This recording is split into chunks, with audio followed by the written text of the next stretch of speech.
de tenir avui el Nil i de tenir-lo i de que ens expliqui un tema que certament és també la meva passió des de fa molts anys.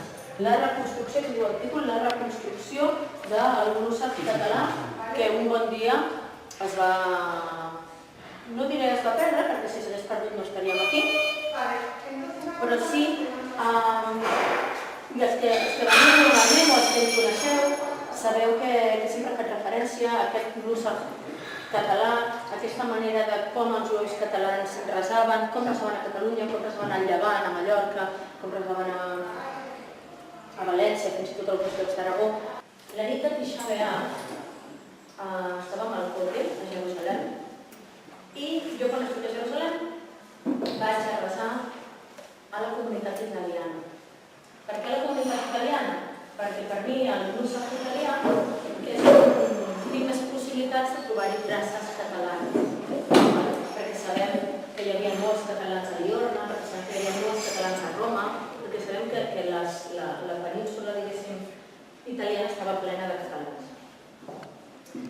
Quan es va acabar l'esquinot de Tisha B'Av, va venir un senyor i li va preguntar al Hazan, el senyor que portava la tefilà, li va preguntar: escolti'm, això que ha cantat, d'on és? I la resposta del Hazan va ser: això és un Nusach, una litúrgia de Bene Roma, dels fills de Roma, però està barrejada, això ho deia en italià, de volta, i diu, però està barrejada amb el Nusach català. I clar, jo volia allà abraçar-lo, tenir records i de tot.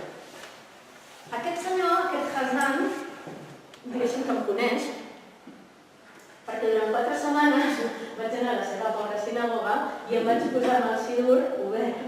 I ell sabia quines eren les meves pretensions, òbviament seguir la traça del Nusach català dintre del ritu italià, i ell sabia que quan jo arribava allà l'estava escanejant tot el que ell feia i el que no feia. Per tant, suposo que pel pobre Pacifici, no? David Pacifici, no sé com es diu, hauria de ser bastant incòmode tenir allà un investigador privat que li anava quasi bé mirant el Nusach part per part a veure què és sefardí d'allà, què és italià, què és Bene Roma i fins i tot què és aragonès, perquè també existia el Nusach aragonès. Jo he estudiat el Nusach italià simplement per trobar el Nusach català i el Nusach italià, és la meva gran passió, perquè crec que és un Nusach el més maco que conec. I ara tenim la sort que no simplement soc jo la loca que es dedica a aquests temes, sinó que tenim un altre boig en el món, que és el Nil Frau Cortés, que també suposo que fa molts anys que intenta seguir la traça d'aquest passat perdut. I jo he llegit, perquè m'ho ha enviat tot el que ell ens parlarà avui, i també tenim aquí unes partitures que també ens comentarà. I a mi aquest matí, llegint-ho tot, hi havia vegades que se'm saltaven les llàgrimes. De veritat, que a mi em costa que em saltin les llàgrimes, de dir, ostres tu, què tenim entre les mans? I ja sé que una sinagoga no és el lloc per parlar de certes coses, però sabent el moment històric en què estem, que un Nusach català amb una sinagoga, amb un Kabbalat Shabbat, amb un Shacharit, es pugui fer completament en Nusach català, o sabent que el Nusach català és molt difícil de trobar-lo, però en tot cas, com ell ens proposarà ara, fer una reconstrucció del lloc que podia haver estat i no va ser, no? Doncs crec que seria una primícia universal, quasi bé, fer un Kabbalat Shabbat a Barcelona amb un Nusach català reconstruït, gràcies a tu i gràcies a l'altra gent que anem aportant i que realment és un tema que ens interessa. O sigui que estic encantada que estiguis aquí. Gràcies. Gràcies. Aleshores, què voldríem fer avui? Com a dit la Morià, hi ha 2 aspectes principals d'aquesta història del Nusach català. El primer seria historicista, intentar reconstruir què era d'una manera al màxim que puguem, que té les seves limitacions, perquè tenim poques fonts textuals, tenim pràcticament no gens de fonts musicals, ja en parlarem una mica, i l'altre, el que jo anomeno reconstrucció del Nusach. Volia explicar-vos com vaig acabar jo en la qüestió aquesta del Nusach. Vaig estudiar Hasanut, vaig estudiar per ser de Hazan, per fer de Hazan en el Gratz College a Filadèlfia i també en el Reconstruction Biblical College, en el Col·legi Rabínic Reconstruccionista, i allà va començar el meu interès en el Nusach en general, els diferents nuschaot que hi ha i les diferents tradicions musicals. D'altra banda, tota la meva investigació literària i més filològica tenia sempre relació amb el Rabbi Shimon ben Tzemach Dugan, que, com sabeu, i si no ho sabeu, l'heu de conèixer, era un rabí que va néixer a Mallorca, d'on soc jo, i va haver de fugir de Mallorca en 1391 arran dels problemes que hi va haver allà i va acabar sent el gran rabí d'Argèlia i un reconegut filòsof, alahista. Aleshores sempre he tingut aquesta fascinació per Duran i pels caris de l'època del segle XII, XIII, XIV.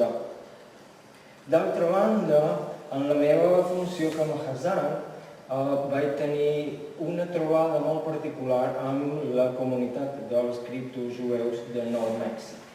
No sé si n'heu sentit parlar, és una qüestió similar a les xuetes de Mallorca, un col·lectiu de gent que són d'origen jueu i continuen tenint la consciència que són d'origen jueu. Per fer la història molt breu, perquè tingueu una idea de què va la cosa. Una vegada em van venir aquesta gent, que són amics i coneguts, i em diuen: volem saber com sonava el Nusach original, la música litúrgica original dels jueus de Nou Mèxic. I jo els vaig dir: això no ho podem saber, perquè evidentment no hi havia enregistraments i ningú se dedicava a transcriure i no hi havia aquesta idea de conservar i fer història, i menys en una branca del judaïsme que és cristo-jueu, no està oberta. Tenien, aquesta gent, una senyora que feia de Hazanit, i sense tenir molta formació, i era una jueva siriana gran enamorada del flamenc. I ens posava flamenc amunt i avall a una gent que són barreja d'indi americà, jueu sefardita probablement, i hispà del nord de Mèxic. I es deien: sí, és molt maco i potser sí que quan els nostres ancestres van venir cantaven aquestes coses, però nosaltres no ens diu res, això, no podem ni cantar, tants de melismes i tantes coses tan llargues. Aleshores em van acostar i m'han dit: volem que ens reconstrueixis el Nusach de Nou Mèxic. I va ser un dels meus projectes que us parlaré una mica més tard com ho vaig abordar. En tot cas, em sembla que veieu... Sí. Això serà una mica improvisat i estem entre amics. Intentaré que no sigui una cosa molt acadèmica per tenir prou temps per cantar amb vosaltres, perquè si no té massa sentit. Què és Minhag i què és Nusach? Després explicaré una mica què fan avui, quines m'interessen en el Nusach. El Minhag, en general, quan parlem de Minhag, ens referim a tota una sèrie de costums d'un grup de jueus en particular, que no són necessàriament alahà, però són el costum del lloc. I pot ser coses tals com aquí ens assequem al final de tal pregària i allà ens saltem al lloc important. Totes les sinagogues, tots els grups de jueus i vegades totes les sinagogues locals tenen un nus, tenen un minhag, tenen una manera de comportar-se. Nusach, d'altra banda, fa més referència a dues coses diferents. Fa referència en el text fixat de les pregàries, que són d'un Nusach determinat. Quan obres un sidur te diu Nusach sefaradí, Nusach Ashkenaz, Nusach Eretz Israel o el que sigui, Nusach. Però també fa referència al cabal musical que hi ha darrere aquest Nusach. I per tant parlem en el Nusach lituà, el Kol Nidre, tal i tal melodia. O en el vespre de Pessa fent servir tal moda d'acord amb el Nusach de Polònia. En què sentit? És el cabal musical, per un costat, és Nusach. La fixació del text també és considerat Nusach. El minhag pot ser tradicional, pot ser modern. Per exemple, minhag tradicional, quan el sent la Torà, abans o després de llegir-la. Depèn del lloc i de la situació. Un minhag pot ser modern. Per exemple, a Amèrica posem una taronja en el CD de Pessa, no sé si aquí ho feu. És per significar el paper de les dones. És a dir, que les dones no estan representades a la història, posem la taronja amb la que és sucosa, té les llavors a dintre, és una font de vida, posem la taronja per recordar a les dones en el CD de Pessa. Tot basat en una sèrie d'interpretacions cabalístiques que ara no venen o físic. Però és això, un minhag no necessàriament és una cosa superantiga, pot ser una cosa moderna creada. Per exemple, un minhag podria ser fer un sermó a la meitat d'un sermó, perquè abans no necessàriament se feia fer un sermó a la protestant a la meitat d'un sermó. El Nusach per si, particularment el Nusach musical, té una implicació sentimental que és molt notable. Si mai us toca portar un servei en una altra sinagoga, us trobareu amb això. La gent ve i diu, està molt bé, molt maco, però no es canten les nostres. Hi ha aquesta història de que si la gent no sent el seu lectador, si no sent el seu Adonolam, o particularment, God forbid, Déu no vulgui, si no sent les seves melodies de Rosh Hashanah i Yom Kippur, no ha estat Rosh Hashanah. Perquè hi ha una implicació, fins i tot la gent que no ve mai a la sinagoga per res del món, quan no li facis Avinu Malkeinu, exactament amb aquesta melodia, te tirarà els trostos pel cap i probablement no te pagarà el salari. Perquè hi ha una implicació amb aquesta cosa respecte a percebre la música que envolta el Nusach com a part del teu imaginari musical, però també dels teus records infantils de vegades. Tu recordes aquesta cançó perquè el teu avi la cantava a la taula del Shabbat i pobra tu que la canviïs perquè no anirà bé. El problema és quin és l'autèntic Nusach. Quin és, quan vas a una sinagoga i te diuen no se preocupi, cantó, aquí fem l'Echad tradicional. No hi ha tal cosa. I no hi ha un Nusach més autèntic que un altre. És autèntic el que és autèntic per la comunitat. És autèntic el que és autèntic per tu, en certa manera, però és la comunitat qui consagra el que és el cabal musical d'una particular litúrgia. Quasi tots els Nusachs són reconstruïts. És un mite que portem cantant el mateix i fent el mateix des de l'any de la pera. Sabem particularment que determinades cançons són del segle XVIII, altres són del segle XIX, altres són de 1960. I està bé, tot és acceptable i tot és santificat, perquè santificar és el que la gent considera com a seu, com a propi, com a elevat, com a que l'ajuda a connectar amb la dignitat, no necessàriament el que és antic. Per tant, l'autenticitat és important, però també és molt subjectiva i el Nusach està consagrat per la comunitat. Per què el volem reconstruir? El volem reconstruir, entre altres coses, perquè és part del cabal de com som jueus en cada comunitat. sempre pensem que existeix una espècie com de música litúrgica encombrada que va ser transmesa de generació en generació, però no ens adonem que en el fons aquesta música també és una espècie d'herència formulada. Per exemple, unes dades.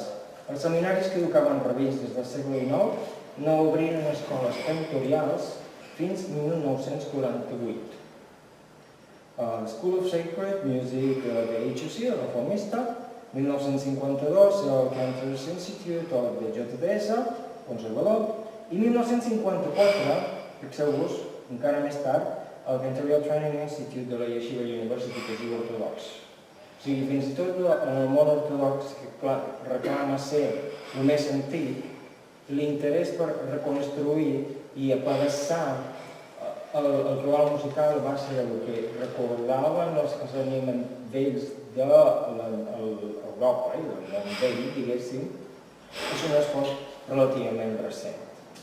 Per tant, quan intentem reconstruir el Nusach de Nou Mèxic, el Nusach català, hi ha un caveat aquí perquè direm, la gent te dirà, però això no és el Nusach autèntic. Quin és el Nusach autèntic? Tot és reconstruït. El problema és reconstruir-ho d'una manera que sigui fidel a la tradició i que tingui una coherència acadèmica. Us volia proposar un petit joc.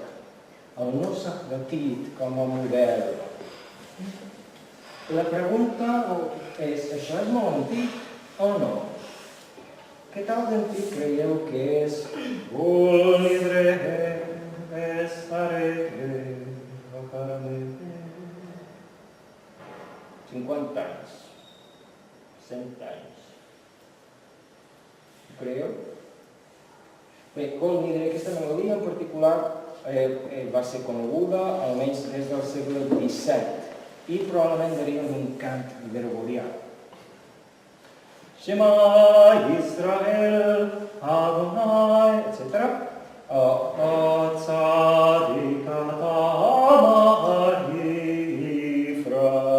També semblen de l'Endel Picoí, baixats directament del muntanya Sinaí, però són de Lewandowski, 1894.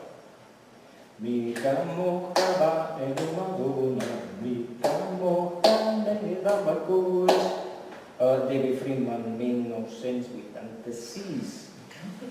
Use Shalom Bidruma, Uyase Shalom Aleinu, és del Nurit Hirsch, o sigui que no el va escriure Moshe Rabbeinu. En el Nusach, normalment, en qualsevol Nusach, tenim diverses capes, que diguem. Hi ha les coses més antigues de totes, indiscutiblement més antigues, que són la cantilació de la Torah, la cantilació de l'Haftarah. En tot cas, la cantilació de l'Haftarah i la cantilació de la Torah sempre canvien una mica de lloc a lloc. Pensava ara cantar-vos una sèrie d'exemples d'això, però sembla que és una mica massa. Però agafeu la idea. Jo diria que, si no ha canviat, el Nusach d'Atit de cantilar la Torah és lituà. Si el Moria vol cantar un trosset que se recordi.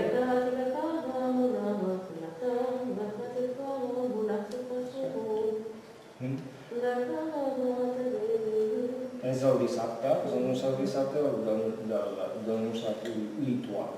En el meu cas, el Nusach de Londres faria Mapach pashta munakato merchativcha munachet nachtaha merchativcha pasuk pasuk. Si féssim el portuguès seria Munarvi mapach tevir, etc. Cada país té els seus, cada comunitat té els seus, però és de les coses més antigues. Després tenim allò que anomenem les melodies de Sinaí. És una manera que els casanim lituans van arribar a denominar aquelles melodies com Avinu Malkeinu, Akol Nidre Vesarehi, melodies que eren tan antigues que ells percebien que baixaven directament del Sinai. Després tenim coses com les xamades sulces, que són interpolacions en els modes.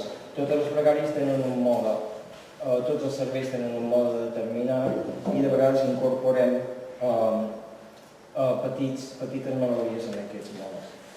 No us vull embullar molt amb la història aquesta, espiritisme i l'edició de tradicions contemporànies com he explicat abans, però us queda una idea aquesta, que hi ha diverses capes en el Nusach i que les que són més antigues i que podem traçar no van més enllà del segle XVII, màxim. I la immensa majoria són molt posteriors, són del XIX i del XX i del XXI. El que va musical que normalment tenim a les cinemes. Amb l'excepció de comunitats molt determinades, la iemenita, que han tingut molt poca osmosi amb altres comunitats. En el Mèxic, com van dir, de reconstruir el Nusach, el que vaig fer va ser intentar recercar fonts textuals. Zero, no vaig trobar gaire res, evidentment. Pots trobar descripcions, pots trobar costums, però no trobes materials musicals. Després vaig intentar recercar comunalitats musicals i textuals.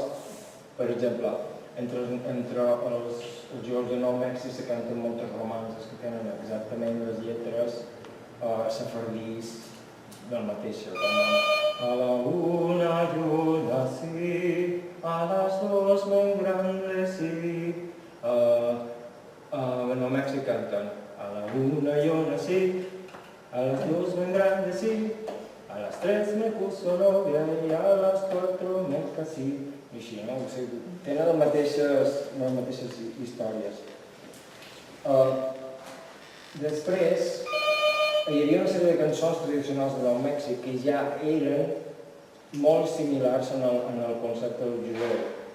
Per tant, vam agafar coses com el Bendito, bendito, bendito sea Dios, los ángeles cantan, alaban a Dios. Com està? Shalom Aleichem, Malachei, Ashereh, Malachei, etc. I després també incorporar cançons neutres d'altres grups religiosos. Hi ha una gran influència del protestantisme en el Mèxic, perquè als Estats Units hi vam agafar una que era molt coneguda en el món evangèlic, la ley del Señor es perfecta que convierte el alma, religiosa també a l'hebreu, Togata, una entre mimas, nafes, etc. I finalment hem fet una sèrie de contrafactes de materials tradicionals. Què és un contrafacte? És exactament el que fem quasi cada divendres quan agafem a Don Olami i intentem a qualsevol melodia boja que va pel món. Jo crec que el més boig que hem cantat als Estats Units és el que fem per el 4 de juliol o el 17 de juliol cantem Adon Olam, Hashem Alak B'Terem Kohol Yitzidni com el Turkey on the Straw. Hi ha gent que canta Adon Olam, Hashem Alak. O sigui, té aquesta sèrie de jocs com el Rock Around the Clock, també canta aquest dia Ronola, Shunara, Turinko, Yetzunira, això és un contrafactum, és agafar una melodia i agafar-la. Això ho fan molt els nens. Els nens. Però també ho fem els adults, per exemple, Tzudni shelo al-nur, bariku emunai, de fet és la rosa en flores, en el mes de mai. Sí, el contrafacte sempre ha existit, sempre és part del que va musical de cada sinagoga. Què en sabem sobre el minhag català històric? Doncs poquet. però podem encara esbrinar un parell de coses. El primer que sabem és les fonts textuals coetànies, principalment les responses, que són les responses a cartes que en Rabí envia en un altre.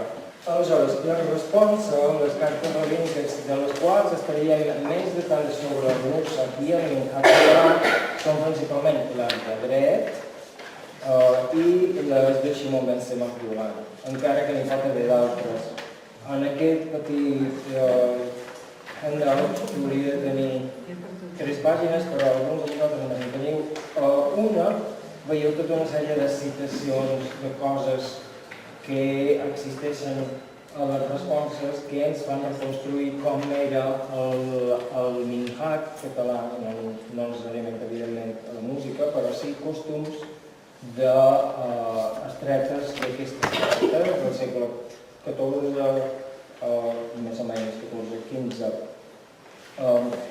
Una de les coses més interessants és que a dret, per exemple, es queixa, ja ho direu, a dret es queixa que s'ha perdut un costum molt maco de quan ell era petit, en què per Simchat Torah la gent treia les corones del Sefer Torah i les posava damunt del cap dels nens per fer la processó al voltant de la sinagoga. Tota una sèrie d'aquests detalls que sabem arran d'aquestes cartes.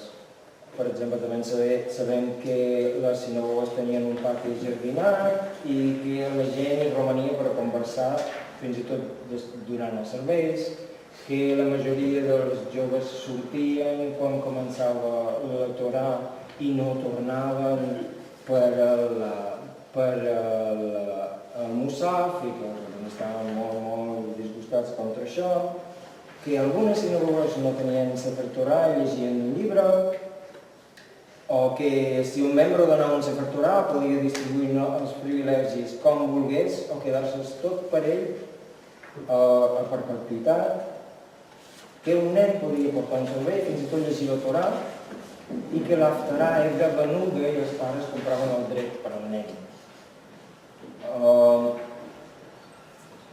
Que encendre la làmpada era un honor, encendre la làmpada de la sinagoga, igual que ho era l'obrir l'arca perquè no se podia vendre aquest deure.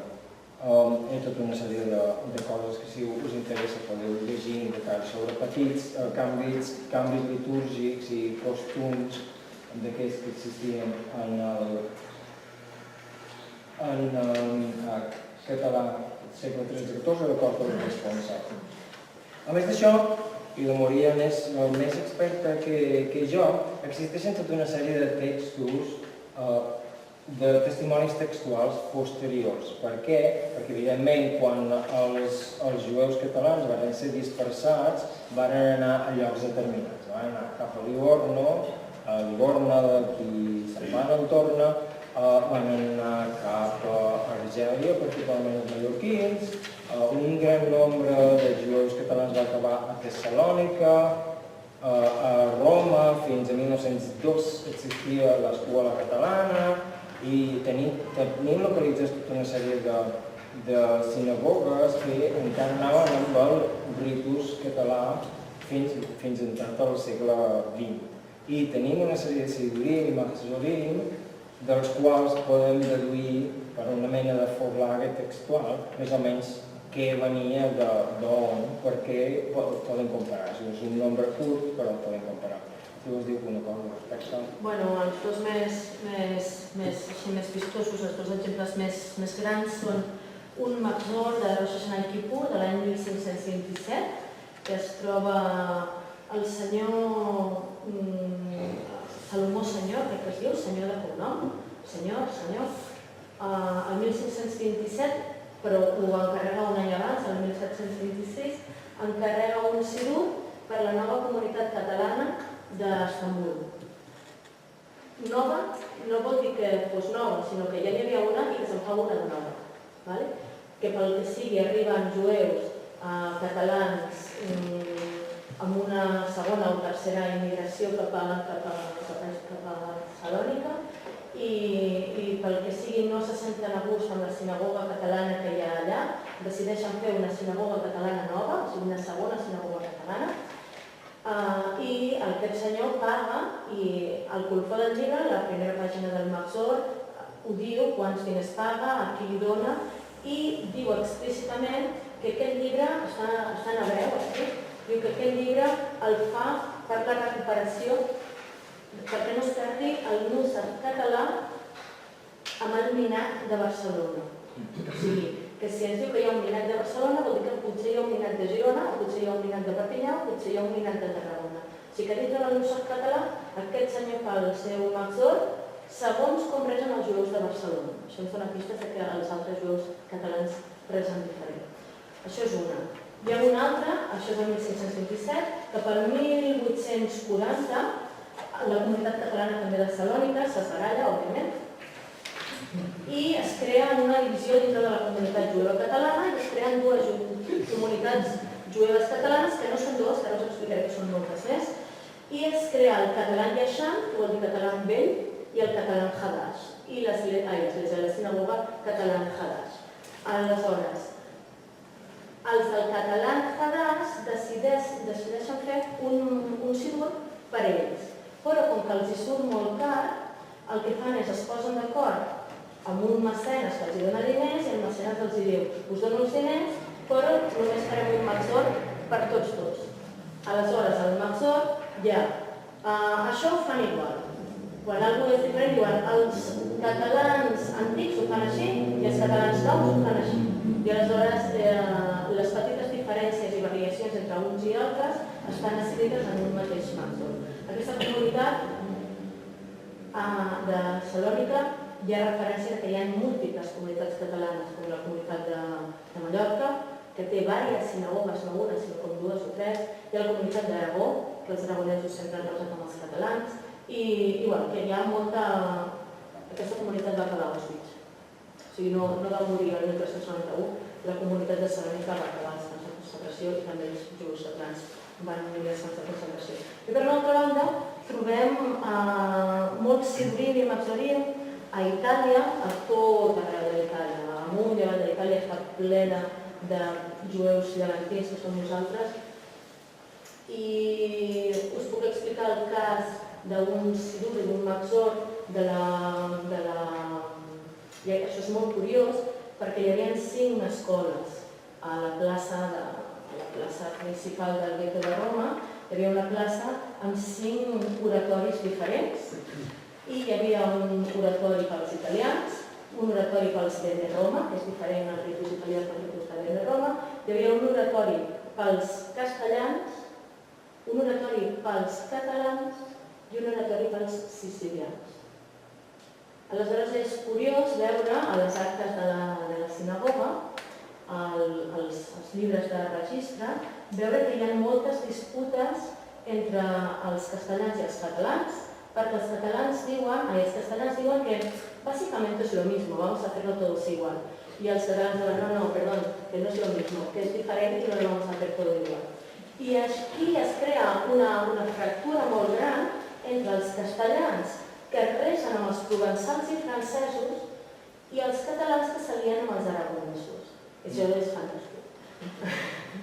Veure-ho, no? I ho veus que allò és el segle XVI, el segle XVII, i aquesta disputa travessa la història fins que el gueto es crema, aquests 5 oratoris cauen i s'uneixen amb dos, la nova escola Templo, que és l'escola italiana, i l'escola sefardita. O sigui, aleshores hi ha els Bene Roma i els sefardites. Dintre de la petita escoleta, que és l'escoleta dels sefardites, hi ha una gran divisió, i és que mentre sigui l'any, vaya i passi. Però quan arriben les altres festes, els catalans diuen no, nosaltres volem resar en català. I aleshores, quan arriben les altres festes, que principalment és Rosh Hashanah, Kippur, Sukkot, Pesach i Shavuot, els catalans s'aparten i fan les seves pregàries de la seva manera. I queden i es conserven alguns sidurim i alguns maxorim, que també en la Segona Guerra Mundial van quedar aniquilats. De totes maneres, avui en dia, a l'escola sefardita, no a l'escola Templo, sinó a l'escoleta, hi ha gent que encara se'n recorda que els seus avis, quan arribaven a les festes, no cantaven la cançó que cantava tothom, sinó que cantaven una cançó diferent. I aquesta cançó diferent són les cançons catalanes. Hi ha una pàgina web superinteressant que es diu torà.it i allà podeu trobar tots els músics i tots els pseudònims digitals, tant catalans com castellans, com sicilians, com de Roma, com tot el que vulgueu. Jo durant anys m'he dedicat a extreure tota aquesta informació i la tinc tota en un fitxer. Vull dir que si algú no vol perdre el temps buscant, simplement com un demani i ja ho sabeu. Molt temps. I avui en dia, només afegir que hi ha molta gent que està per la reconstrucció, no només del músic català, sinó d'un músic que sigui autèntic, el que ells trepitgen. Hi ha una onada molt gran de jueus espanyols i portuguesos que estan per la recuperació d'aquest patrimoni, buscant pseudònims antics, traduint, vull dir que és un moviment fort. I a Itàlia en som conscients del llegat català que tenim. Sí, jo volia afegir que darrerament, després de buscar-lo durant anys, vaig trobar un enregistrament que estava a Jerusalem que va fer el musicòleg Leo Levi i el va fer sobre les selichot, distingint les selichot separadites, les selichot espanyoles i les selichot catalanes. És un dels poquíssims enregistraments que tenim. El va fer en un casal, em sembla que era 1950 o una cosa així, i les selichot estaven totalment en desús en aquell moment perquè, com deia, l'escola catalana s'havia unit a la sinagoga Temple en 1902. És un dels poquíssims enregistraments que tenim que són més o menys refiables i documentats de música. El que sí tenim quan diu memòria és una memòria de textos que permeten reconstruir més o menys com era el text. De tota manera, hi ha coses que simplement podem deduir de la música català històric per la simple evolució de ritus paral·lels i per simple evolució històrica.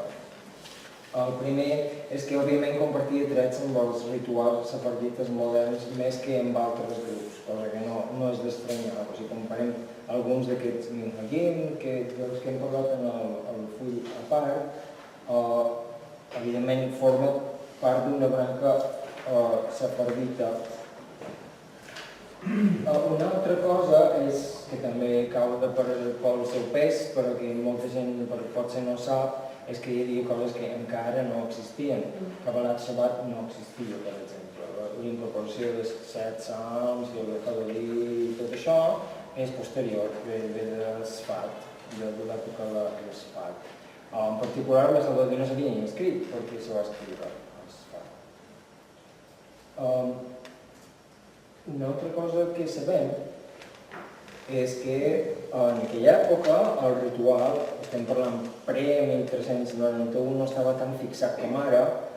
Hi havia molts menys piyutim, molt menys poemes litúrgics, i evidentment els piyutim eren molt més locals, de vegades improvisats per el Hazan de turno de la sinagoga, i com que la impremta no arriba fins a 1455, la gent no tenia pseudònim, hi havia un per sinagoga, i la gent resava de memòria, de vegades, la majoria de vegades. I realment el fet de tenir pseudònim no passa que la gent tingui pseudònim fins a partir de 1501 com a superador.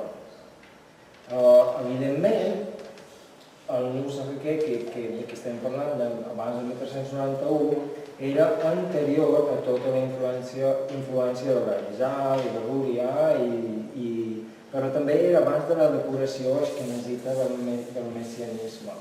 Si us dic que això és un concepte una mica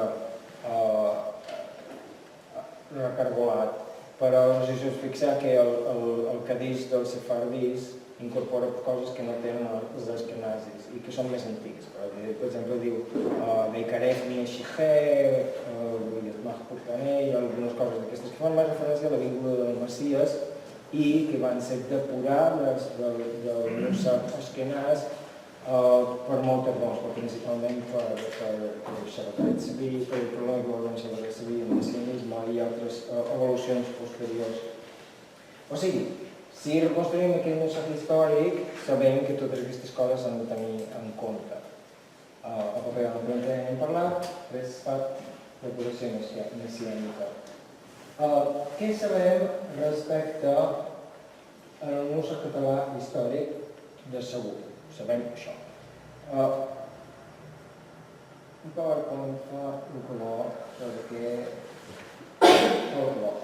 Els testimonis musicals. Els jueus no escrivien música. No escrivien música. El primer jueu que coneixem que va escriure música de veres va ser Rossi, això, Salomó Rossi. Per tant, en ple renaixement i en cap finalitat litúrgica, més aviat, finalitat litúrgica, més aviat era música de concert per a una sinagoga que no transcripció d'allò que passava en una sinagoga normalment. Però tenim dues excepcions en això. Una és un manuscrit que vaig tenir el plaer de treballar, que és d'un escriptor occità català que parla sobre teoria musical, que si algú us interessa pot donar la referència. No podem deduir gaire d'allà, però almenys sabem que els músics d'aquell moment tenien, els jueus d'aquells moments n'hi havia que eren músics i tenien coneixements de teoria musical, simplement no hi ha transcripcions. I l'altra, la famosa cançó d'Obadia Aguer, de Mi al-Akure. Obadia Aguer era un senyor que era capellà, evidentment sabia cant gregorià, es va convertir, o reconvertir, no ho sabem, en el judaïsme i va transcriure una sola cançó que és Mi al-Akure, que la cantarem una mica més tard. Això són els pocs testimonis musicals que tenim, evidentment anteriors a 1391 o una cosa així. Els testimonis musicals posteriors que podem tenir s'han de mirar, com diuen en anglès, grain of salt, amb una mica de precaució, perquè, clar, no sabem les derivacions melòdiques i modals que hi pot haver hagut al cap dels anys amb allò que considerem ara com a Mossack Barcelona o Mossack Mallorca. El poc que podem recuperar d'això. Les fonts textuals, com hem parlat una mica, el que sabem per les fonts textuals claríssimament és que, com deia la Morià, el Mossack català no era un Mossack català. T'estaven dient tota l'estona. Particularment Duran és molt perepunyetes amb això. Diu, sí, Ibn Adret ha dit això, per això és com se fa a Barcelona. A Mallorca ho fem així.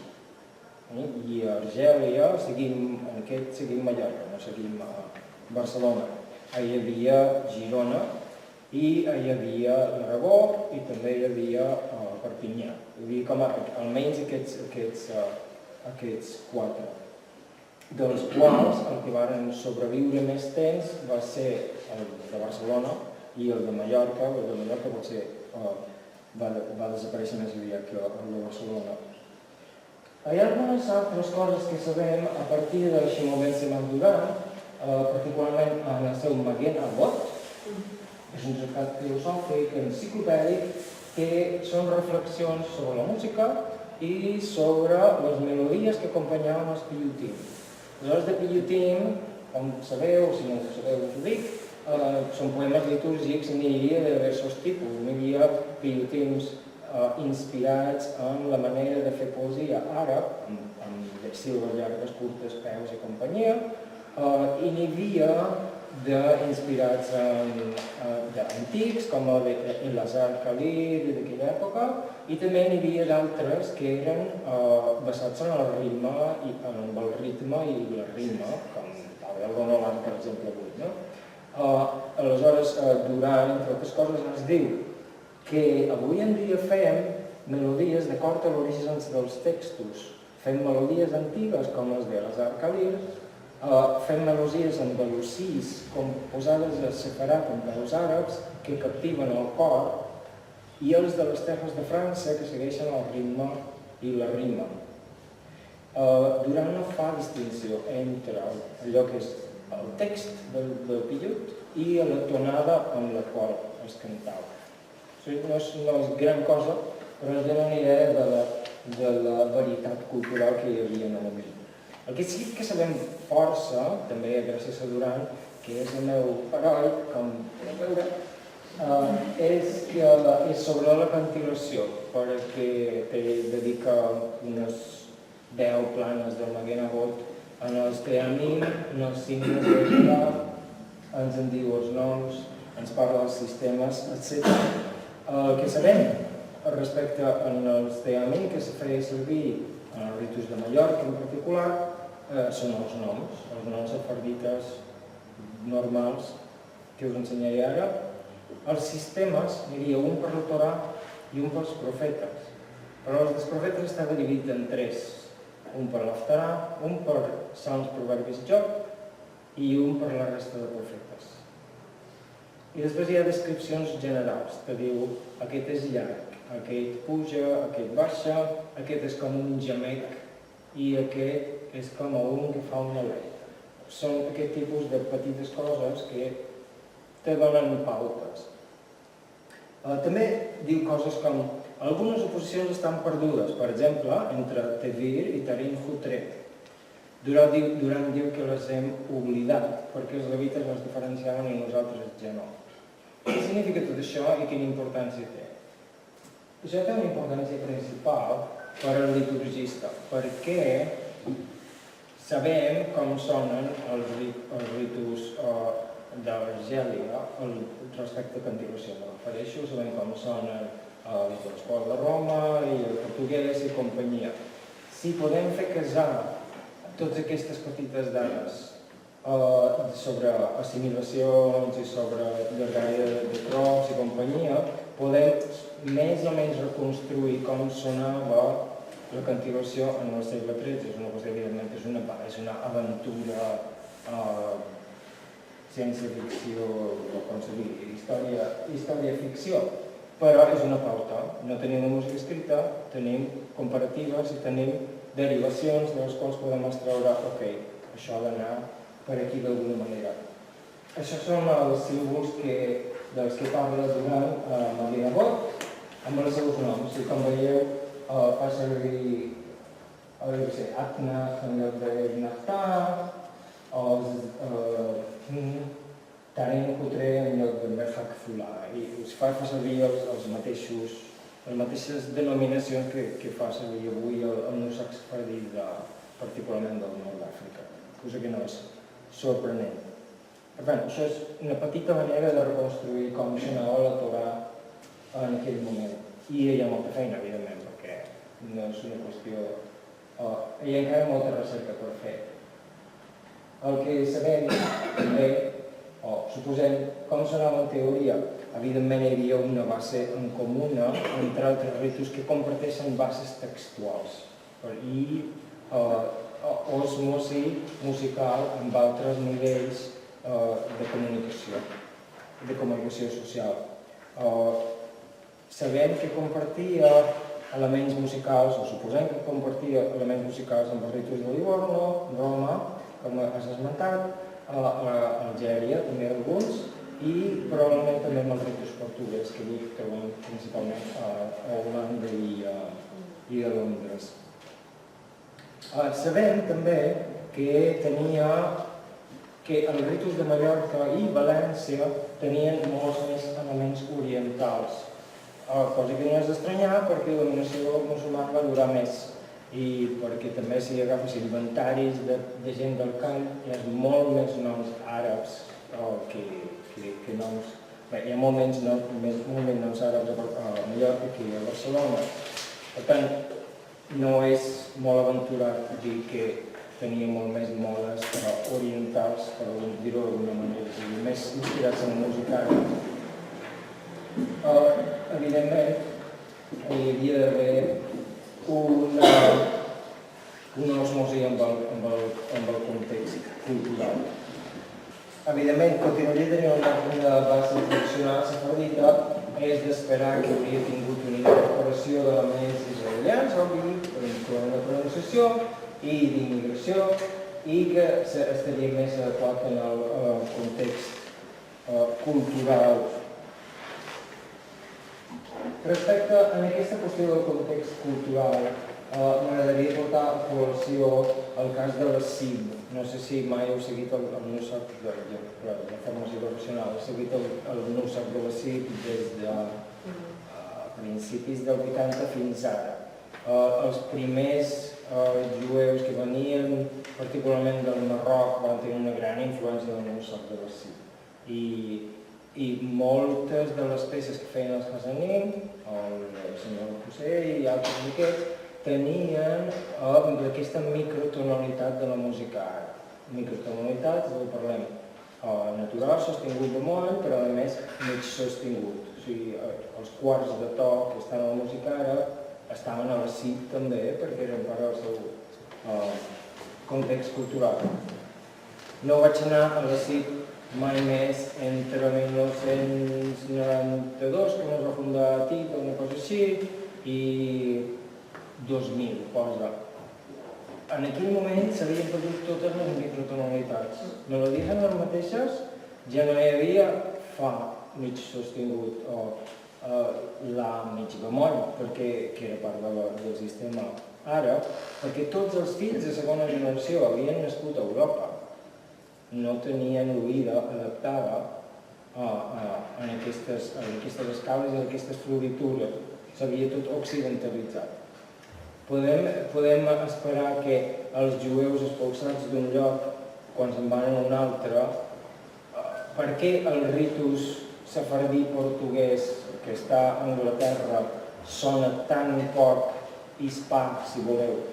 Simplement està, al cap dels segles, simplement ha perdut part d'aquesta orientalitat. Podem imaginar que el ritus, si no hi hagués hagut expulsió, el ritus que hi hauria ara a Barcelona estaria molt més, s'assemblaria molt més en el ritus de l'Església Catòlica, a nivell d'escales, estem parlant, que en el ritus de mesquita del nord d'Àfrica. Hem de tenir aquesta idea que la reconstrucció ha de tenir sentit també en el context cultural de l'òrbita musical en la que es mou cada concert. Per tant, en què baso jo la meva especulària teoria de reconstrucció del NUSAC català? En una sèrie de paràmetres.